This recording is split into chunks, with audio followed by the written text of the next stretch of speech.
Hello. Welcome back to the First Issue Club. We are your weekly comic book podcast that guides you through the muddy and murky waters of the comic book industry.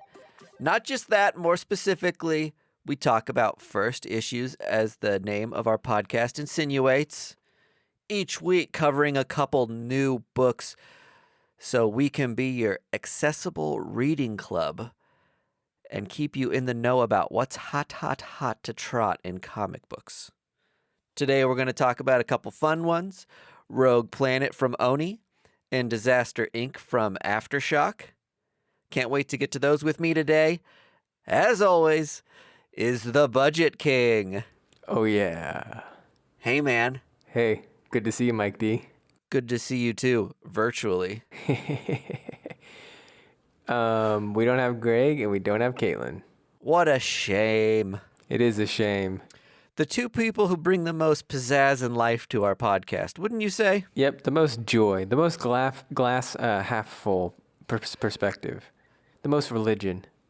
This is going to be a fucked up, boring snore. Yep, snore fest.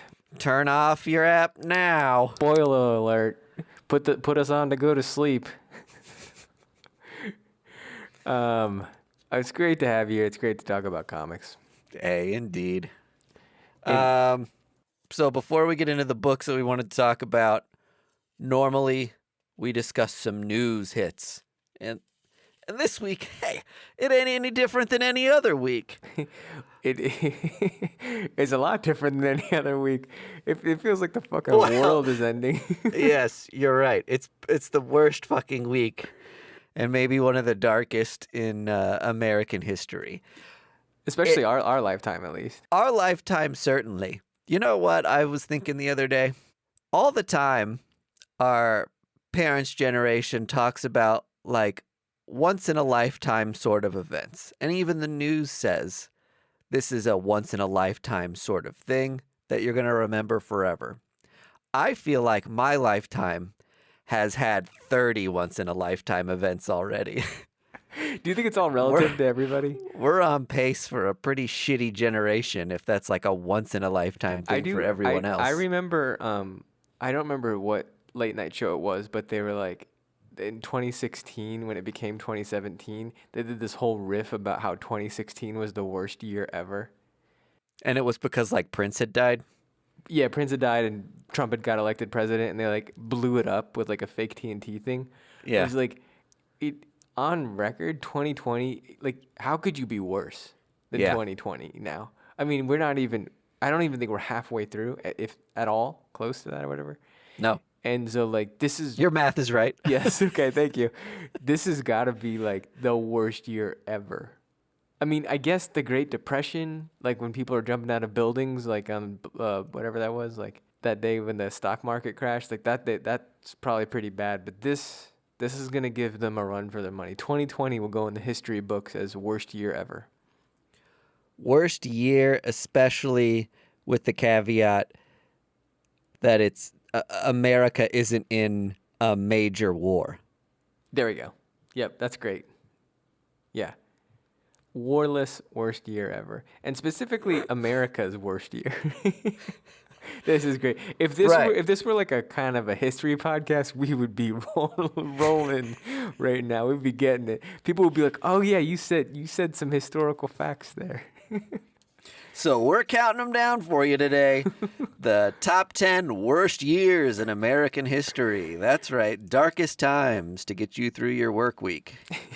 So speaking of dark times, if you didn't realize all the bad shit that happened and unrest that happened and the news had to report this. There was news to be had, and Fox News did not shy away from reporting the news. And with our good friend Sean Hannity, comic book extraordinaire, he chose to report on these news, to report on the unrest, to wear a Punisher pin. Now, Mike D, what do you think he was expressing when he wore that Punisher pin reporting the news? Well, the insinuation is that you would take into your own hands vigilante justice and just kill people who you don't agree with. Yep. That's my take. It is my take. This specific brand of Punisher pin has a American flag in the skull, and it's actually a direct reference to a racist comic. Is that a surprise to you, Mike? Nope. It's not. And it's not at all. The QAnon, the conspiracy theory people of the world, the racists, they love to throw up a Punisher sign anytime they can. And their patron saint, Sean Hannity, liked to dog whistle them and went ahead and threw a Punisher sign up on his lapel. And only we are here to call him out. Yeah, fuck that. Fuck that. Fuck him. Go watch a video of all the times he smokes off camera. You'll be disgusted with that despicable looking man. And whatever. You know what? It's like this would be like Batman riffing on the Joker. It's like he's such a fucking villain. Like, why do you say bad shit about him? He just likes that. Like that's like he gets it. That makes him stronger. You know, the only thing that kills him is nice compliments, nice thoughts. Hey, Sean Hannity, you didn't look like you ate 100 Twinkies today, you dumb fuck. His venom blood is just seeping out of his pores and cleansing right now. Exactly, yeah, I really got him. I hate so much the co-opting of the Punisher. He's cool. I'm sorry. Like, I loved the Punisher as a kid. Oh, growing up, yeah, the Punisher is like one of my favorite comics. And now it's like you can't like the Punisher anymore? I get, like, wear a Deadpool pin, but not the Punisher. So what you're saying is that alt-right whack jobs and racists, you can have Deadpool. Yes, please have Harley Quinn, have Deadpool. Have Harley Quinn too? But leave Punisher alone. Yeah, like two of the most beloved icons I would willingly give, if we could, away. I'm not giving him anything. You're not allowed to read comic books anymore, you pieces of shit. And here's why. Comic books are about understanding each other. They're about altruism. They're about being the good guy. And it sucks that there are some racists out there that have ruined it for everybody. Racists, you've been the enemies in comics since comics existed. Do you right? Do you think that's what gets them going? Like they love that, like they're historically a bad guy. They've always been the bad guy. They're that misunderstood. Like, do you think they see AIM and Hydra and are like, that's me, hell yeah? I don't know. Like, there's a complete lack of subtlety in most comics, and they're parallel to, like, saying fuck you to racists. Right? Yeah. It's the ultimate bad. Like, I don't know. I have a disconnect with the world. It's weird that so many people, and this sounds weird to say this because these people don't listen to our podcast. And if you do, stop, go away. I don't want you to listen to my podcast. We don't want you to listen. Yeah. But there are so many people that are closet racists that feel really empowered and like that our president is also a closet racist and they like to vote for him. And I say that there's a lot of people because a significant amount of people go and vote and do that. And I don't believe it's completely subconscious. I think that there's a part of them that identifies with the idea that they are made to feel better by being white and in power and voting for him. I agree with you wholeheartedly. I love when we tell people not to listen to our podcast. That's cool. Yeah. Like when we get so big that we're like, fuck you, turn off this podcast. You just turn it off right the fuck now. Because a lot of people, they just take whatever they can get, but not us. If it means broadcasting to only 7 people that we know for sure aren't racist, I'm happy with it. All right. Beck was watching a video with dogs in it. Ooh, that's a good reason to bark. Now he's going fucking bonkers again. Can you hear it? A little bit. It's coming up to like almost yellow on my audition thing. Which is crazy given like I've got a door shut and these curtains up.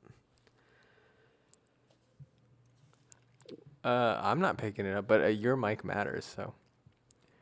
Mike, or sorry, Thank start you. over. Yeah, thank you. Budget King, Mm-hmm. what's your take on this? Does Marvel Comics need to come out and say anything about the Punisher? That's you know what that's a better take than all the bullshit that we just riffed on the same bullshit that we say all the time. Yep. I think they should probably distance themselves from the Punisher. Just like fade away from Punisher comics? I think that they should do something big, a big statement. I think they should just say, "Hey, you know what? The Punisher is now a black guy that kills Oh, fuck yeah. that kills like a subtle white racists." Yeah, Like that. I think they should go that hard, and then that would be awesome. totally. I mean, that's like DC saying Superman is fighting the Ku Klux Klan. Like, that is just like stepping out and saying, no, thank you. You're not welcome here. Here's actually what they should do. They should go a step even further. They should be we have a black writer, we have a black illustrator, black letterer, black colorist, and all profits that go from this book go to Black Lives Matter. That would be killer. That would be awesome. That would be fucking crazy. Yeah. That would, oh my God. Everyone will be talking about that. That'd be like headlines everywhere. And they keep it running like forever, like that would be awesome. Yeah. So that's how you right a wrong. I love it. That gives me like chills just thinking about how cool that would be if they did Yeah. that. Yeah. That would be awesome. So I'm not saying Marvel hasn't done anything to stomp out racism, but it's clear now that racist dickheads have co-opted your symbol. So if you could, maybe they've addressed that in some way, but it was just like not big enough of a story for me to hear about it. And if I don't hear about it and I'm a huge comic book fan, then it's some good news out of nerd world. Not necessarily comic books, but I know what I've been looking forward to this like Sony press conference. I'm a big video game head. Actually, I don't play a lot of video games, but I follow video game news more than I actually like play them. It's kind of weird in that way. I'm a technology buff, I guess you could say. But yeah. But they were supposed to do a big game demo on Thursday, and they canceled or postponed it for I'm not sure how much time or when it's going to get rescheduled. But the thought process behind it was that them announcing a bunch of new video games and their new system is something that's news cycle worthy, and any voices that are clouding the Black Lives Matter movement kind of just need to pause for a second and let the voices that really need to be heard be heard. And there's a handful of other video game companies and game makers that are doing the exact same thing with, I guess it's like conference season, and there was a couple releases planned, and everyone's just taking a timeout on those things to let this be the story, to let the story that needs to be the story and the voices that need to be the voices do what they need to do. I saw some record labels take like day of pauses, like no day of no works and stuff. But I think that just straight up just be like, we're going to cancel our whole news cycle. Yeah. That's good. That's really what you should do. That's the beginning of, we had a discussion right before this about like, what's the difference between not being a racist and being an anti-racist? That to me looks like a little bit towards the movement of anti-racism. Which I think is a step you're going to see a lot more people actively making. Like, nobody did anything like this for, Michael Brown, right? Sony wasn't moving press conferences for that. And if you were a person that was really affected, I mean, I was, but like, I'm not a black person or a person of color. But if you had your life uprooted that time and then a handful of years later it just happens again, you have to be feeling fucking helpless. Totally, yeah. And just saying like, fuck, Like, This again? yeah, it's worse, you know? Right. And it's like, did we not do it well enough last time? Did we not Right. shout loud enough? Yeah. Like, fix it. Yeah. On to more comic book stuff. Um, Did you see about Peach Momoko having a little bit of her day in the sun? you know what? I've been interested in her variants for a long time, but I was not expecting this. A boatload of her comic books that were small print runs. I'll give them that. So sold in raw form for over hundreds of dollars. Previous, these comics were worth maybe like 20 and 40 bucks. Right. If you don't know her style, she does very big, exaggerated like faces, and it looks as if she's using kind of colored pencils. Yeah. A technique like that to do a lot of her shading. We've talked about her before, and we're big fans of her artwork and hunt down a lot of her comic books, especially her variants, especially ones when they're like on indie variants, including one of the books that we did today. Disaster Inc. has a Peach Momoko cover. So she is selling big. People have, I don't know what it is, but her comics have started to move units, and that's good news for the comic book world, I think. Oh, totally. I know that, like, you think about those artists that I've always followed for a long time that, whenever so and so does a cover, it's worth picking up for you. And I know there's like a lot of old school comic book fans that might say, maybe Arthur Adams doesn't do a ton of, full comics anymore, but when he does a cover, now I'm picking it up. I think for a lot of people, this is like the Art Germ or the Jenny Frison. Right, exactly. Art Germ and Jenny Frison are people who made that leap like really quickly. And for whatever reason, Peach Momoko is like, seems like she has way more of a cult following. Or maybe it's just because she has lesser of a sample size of comics. And people love that kind of anime style. Would you say that's right? Yeah, it definitely seems to be. I don't think she would be offended to say that there is some like inspiration there. Inspiration there in some ways. I think the shitty thing that when we talked about is that much like Trad Moore, every time that their artwork is discussed, you can go look in the chat and somebody will be like childish. I don't get her artwork. It's not for me. Yeah. And it is so weird. It will never not be weird to me that people want all artwork to look the same and they are offended by stylized artwork. Totally. Everyone there's a large group of people in comic book fandom that I think want everything to be Jim Lee or Jim Lee adjacent. Like, I grew up loving that. That's what superheroes look like. Don't do anything else. But to me, like, those really stylized things, one, makes you a standout artist, right? With a signature style, which is cool. It's not really easy for artists to just develop a signature style out of nowhere. It'd probably be easier for them to fall in with the pack and learn fundamentals of, like, this is how you make a proportionate head size. You know what I mean?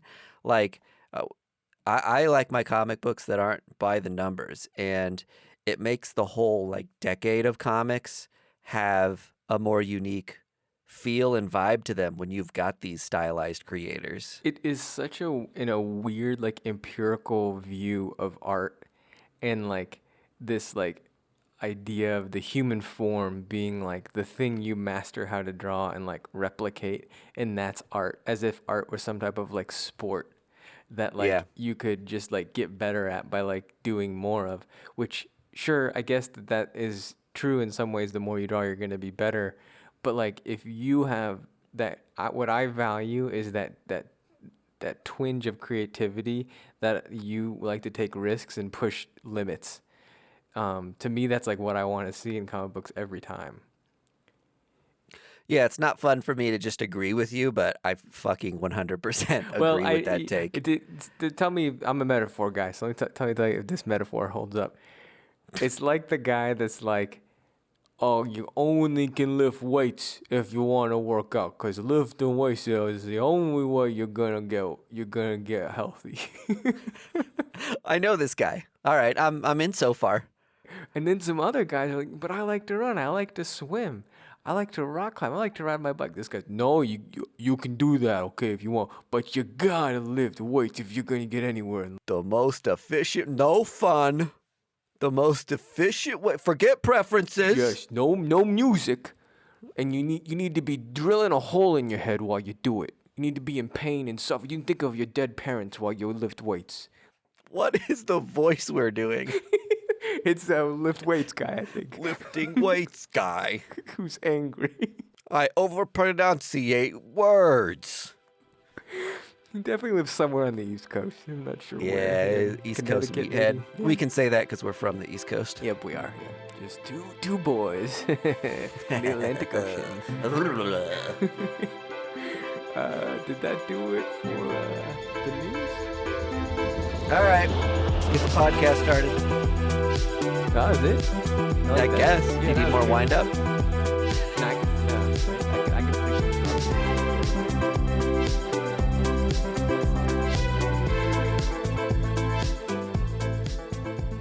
Disaster Inc. All right, first up, we're going to be talking about Disaster Inc. out on Aftershock Comics from Joe Harris and Sebastian Perez. Do you know much about Joe Harris? So I know a little bit about Joe Harris. I know that he's a screenwriter, and he did this comic book that I liked called Rock Stars, which was about a bunch of rock stars that sold their soul to the devil. I remember that book.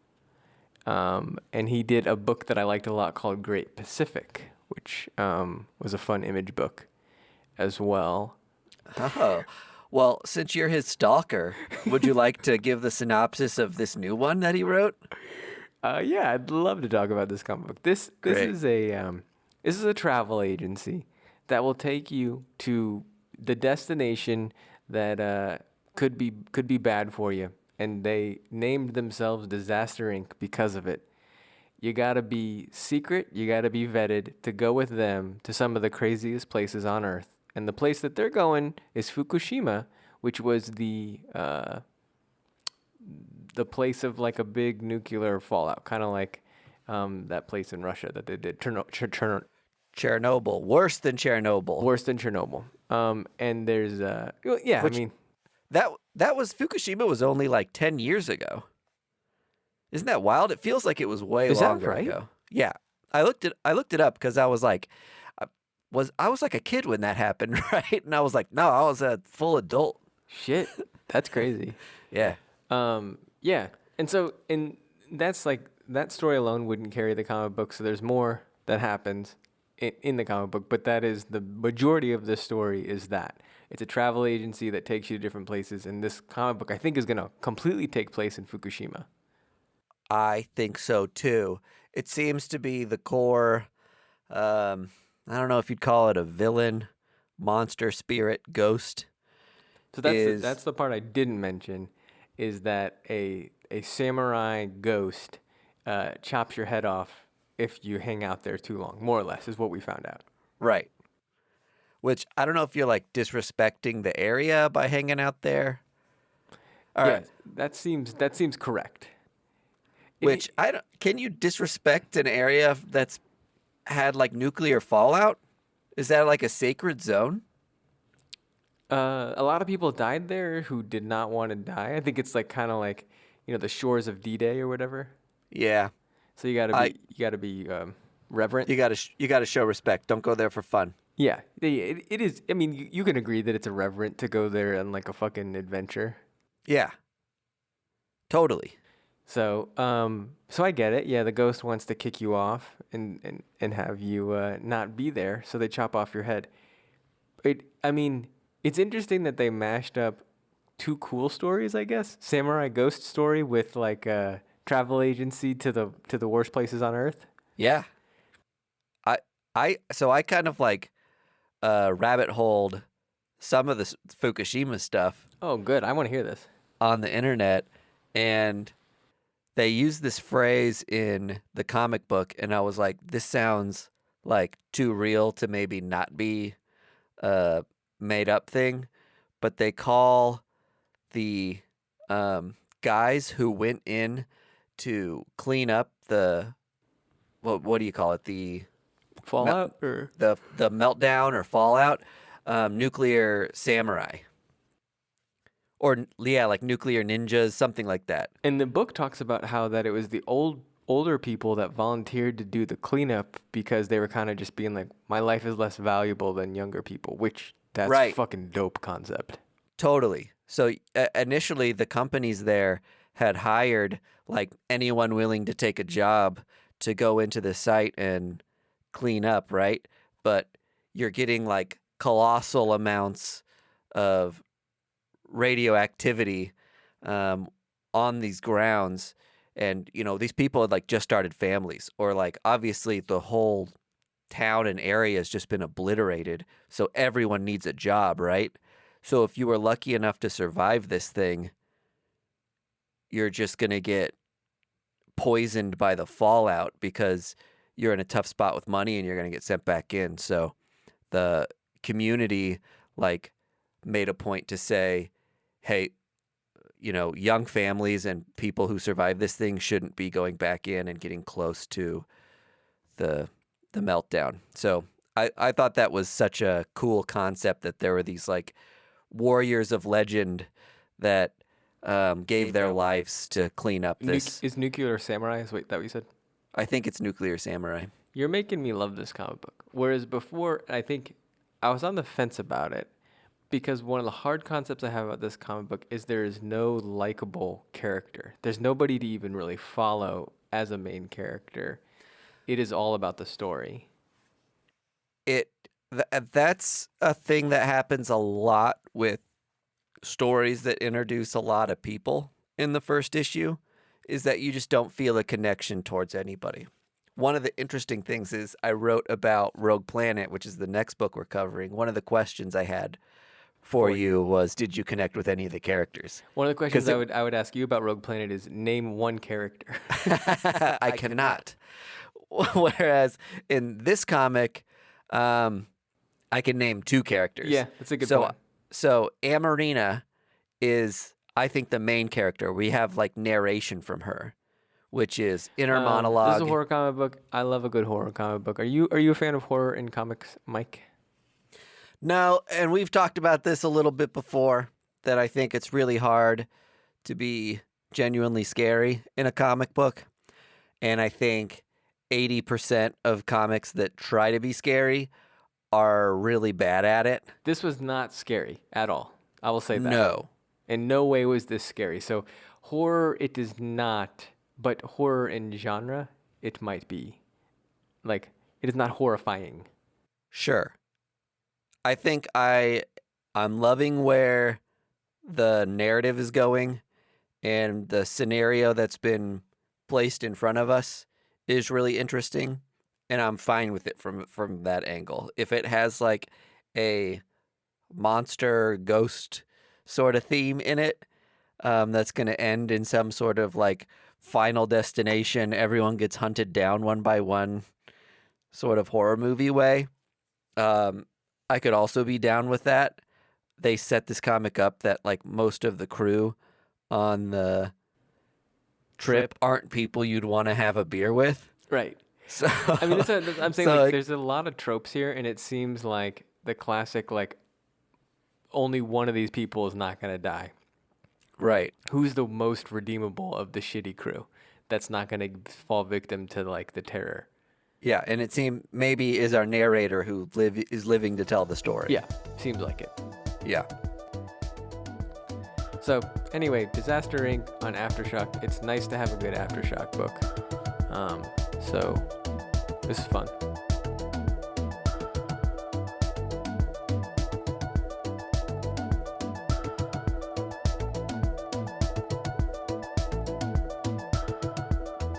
All right, next up on the docket, we've got a new offering from Oni Comics with Rogue Planet #1, written by Cullen Bunn with Andy McDonald and Nick Filardi. This book is about an outer space salvage crew who answers a distress call on a mysterious planet. Whoa. Is this Thriller. Sci-fi thriller. is this not just aliens? It's a lot like Aliens. It's the difference. I guess the difference between this book and Aliens is that the planet is alive. It's a more like blatant, scary monster story. Aliens is 100% a fucking scary monster story. No, I know it is, but it's got way more nuance, and it's like a slow burn thriller horror.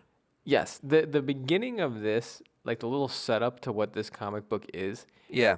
is captivating. That fucking like that got me. I wanted to know what was up with that. They've got this like pyre of like eyeballs and papules. Well, it's that. It's not only that, but it's like it's a father and a son having a discussion, and then he slaughters his son for like sacrifice to the planet. And I was Yeah. like, "Ooh, I like this." Did the son know it was coming? No, I don't think so. No, not the way it was written. I don't think Yeah. the son knew. Right. If the son knew, it didn't make it any worse. I'll put it that way. Like Yep. it surprised me as a reader for sure. Yes. Agree. And then you go to like this whole cast of like this pirate ship of space marauders, and like there's so many of them introduced so fast, babbling that like it felt like a lot. Yeah, that was the weakness of the book for me, was that I just didn't connect or care for any of the characters because we so quickly got them into action and I had no clue who any of them were. A handful of faceless people in spacesuits, and I like really can't tell them apart now. They got into spacesuits quick. Can I say, before we move on to spacesuit adventure and exploration of this mystery planet, that one really original thing from this was the take on how they did like hypersleep when they're in like space traveling long distances and they're zonked out for like a couple months. They've got some like mechanical interface on their heads that like pilots their bodies to in turn pilot the ship and keep the ship maintained. Did you gather that from the comic? I did not get that exactly. That's cool. That's really Yeah. cool. You see the crew who looks like zonked and serious and out of it, and they're like operating the ship. And then they go back to the pods where they're supposed to rest and get into them. And that's when everybody like comes out of sleep and wakes up. So I thought that was just like, instead of like the whole thing self-piloting and they're just frozen for a couple months, I thought it was so cool that their bodies would be like active, right? Which scientifically, which this is a great thing in science fiction, it tries to kind of stick to science and reality a little bit, is that your muscles would really atrophy if you were just like in a tube.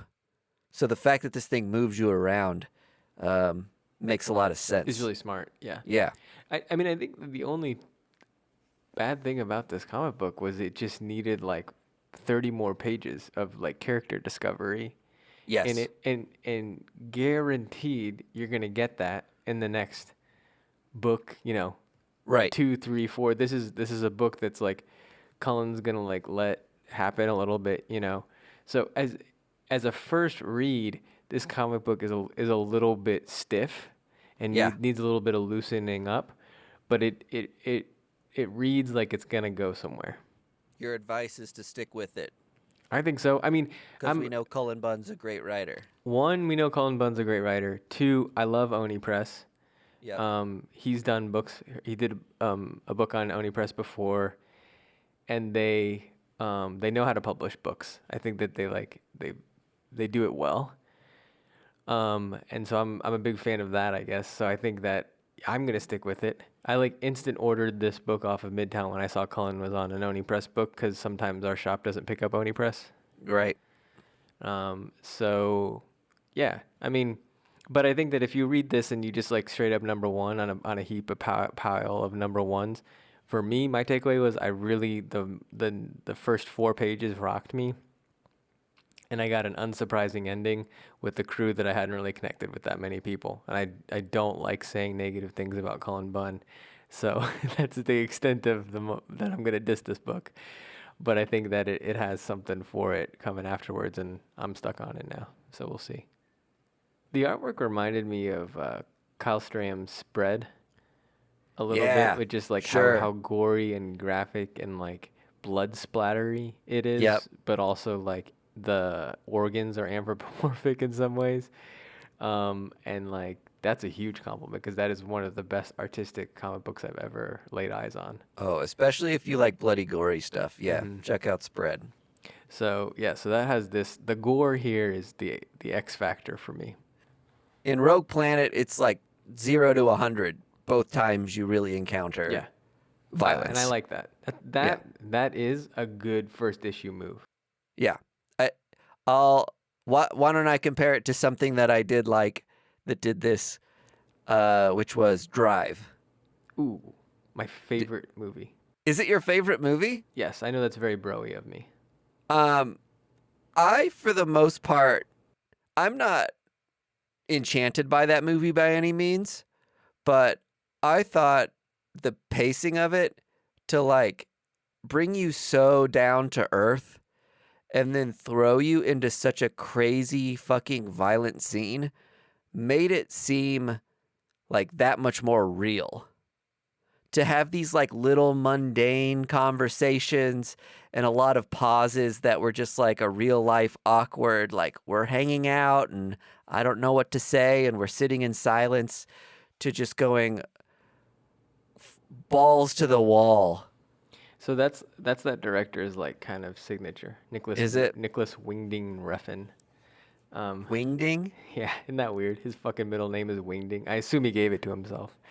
I would hope. But in Valhalla's Rising, and all the movies that he has done, Bronson, it's like slow, epic fucking violence, Yeah. slow, and it works. It's a directorial move that works. It's in a lot of ways, first issues are like movies, and you get one chance Yeah. to get people.